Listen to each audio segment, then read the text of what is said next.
ಸಂಕ್ರಾಂತಿಗೆ ಮನೆಗೆ ತಂದ ಕಬ್ಬು ಉಳಿದಿತ್ತಾಯ್ತಾ. ಸೊ ನಾನಿದ್ರಲ್ಲಿ ಒಂದು ಸ್ಪೆಷಲ್ ರೆಸಿಪಿ ಮಾಡುವಂತ ಟ್ರೈ ಮಾಡಿದೆ. ನಾನು ಅನ್ಕೊಂಡಿರಲಿಲ್ಲ ಇದಿಷ್ಟು ಟೇಸ್ಟಾಗಿ ಬರ್ತದೆ ಅಂತ, but trust me this was very good. ಈಗೆಲ್ಲ ನಾನು ಕೆಲವು ಇನ್ಸ್ಟಾಗ್ರಾಮಲ್ಲಿ ನೋಡ್ತಾ ಇರ್ತೇನೆ, ಈ ಆರೆಂಜನ್ನು ಫ್ರೀಸ್ ಮಾಡಿ ಅದಕ್ಕೆ ಚಿಲ್ಲಿ ಪೌಡರ್, ಸಾಲ್ಟ್ ಎಲ್ಲ ಹಾಕಿ ಒಂದು ರೆಸಿಪಿ ಮಾಡೋದನ್ನು ನೋಡಿದ್ದೆ. ಸೊ ನಾನು ಇದೇ ರೆಸಿಪಿಯನ್ನು ಶುಗರ್ ಕೇನಲ್ಲಿ ಯಾಕೆ ಟ್ರೈ ಮಾಡಬಾರ್ದು ಅಂತ ಅಂದ್ಕೊಂಡಿದ್ದೆ. ಸೊ ಕಟ್ ಮಾಡಿದಂಥ ಶುಗರ್ ಕೇನನ್ನು ಒಂದು ಬೌಲಿಗೆ ಹಾಕಿ ಅದಕ್ಕೆ pepper powder, chilli powder, salt ಮತ್ತು 1 ಸ್ಪೂನಷ್ಟು ಶುಗರ್ ಮತ್ತು ಲೆಮನನ್ನು ಸ್ಕ್ವೀಸ್ ಮಾಡಿ ಸ್ವಲ್ಪ ಕೊತ್ತಂಬರಿ ಸೊಪ್ಪು ಹಾಕಿ ಚೆಂದ ಮಿಕ್ಸ್ ಮಾಡಿಕೊಂಡೆ.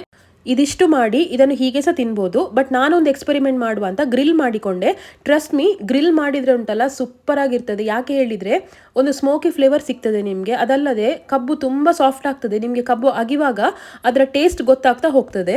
ನನ್ನ ಈ ರೆಸಿಪಿ ಸ್ವಲ್ಪ ವಿಚಿತ್ರ ಅಂತ ಅನಿಸ್ಬೋದು. ಯಾರಿಗೆಲ್ಲ ಈ ಥರ ವಿಚಿತ್ರ ಅಂತ ಅನಿಸಿದೆ ನನಗೆ ಪ್ಲೀಸ್ ಕಮೆಂಟ್ ಮಾಡಿ ತಿಳಿಸಿ ಆಯಿತಾ.